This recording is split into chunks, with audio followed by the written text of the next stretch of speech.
it's Giselle with your MOX Minute. It is Tuesday, October 15th.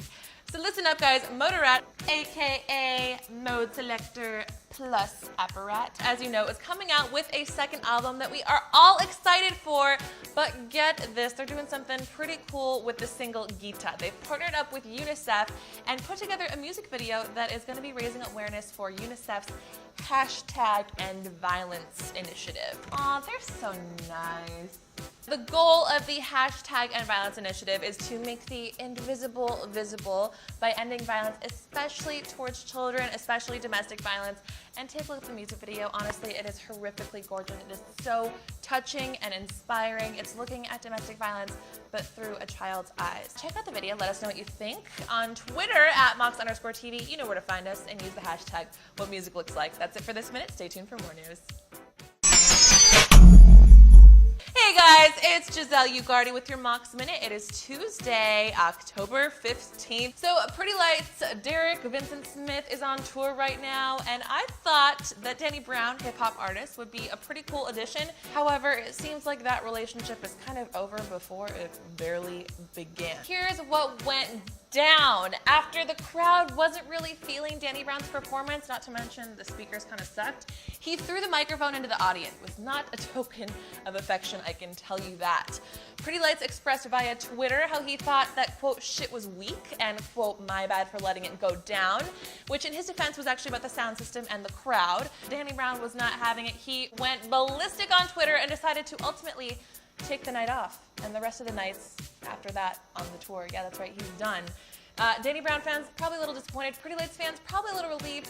I personally think it's kind of hilarious. That's it for this minute. Stay tuned for more news.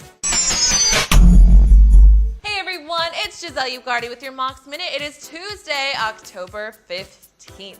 The godfather of electronic music, Morton Subotnick, turns 80 years old this year, and supposedly he ain't done making music yet. Oh, you don't know who Martin Subotnick is? 80 years old and he's still rocking.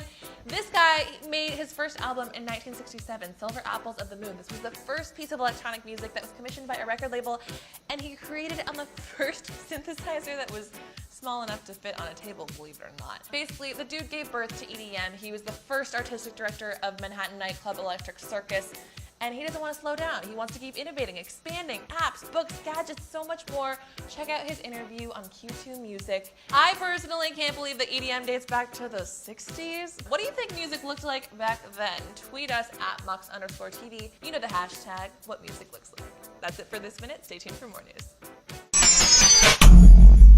Hey everyone, it's Giselle Ugardi with your MOX Minute. It is Tuesday, October 15th, and I've got some awesome music news for you, especially if you're going to escape from Wonderland, y'all. That's right, Insomniac finally released the lineup for the Halloween Theme Festival, which is taking place on October 26th in San Bernardino, California. Expect to find haunted mazes, living art, and 5 stages featuring huge acts like Madian, Hardwell, Steve Angelo, Cedric Buffet, Sub-Cedric, Matt So, Rebecca and Fiona, and so many more. As Insomniac would say, we can't forget about the most important headliner, you. Tickets are surprisingly still available, but probably not for long, so get on it. And if you're a sucker for porta potties like me, I strongly recommend upgrading to VIP. Are you going to be there? Tweet us your costume @MOX_TV and show us #WhatMusicLooksLike. That's it for this minute. Stay tuned for more news.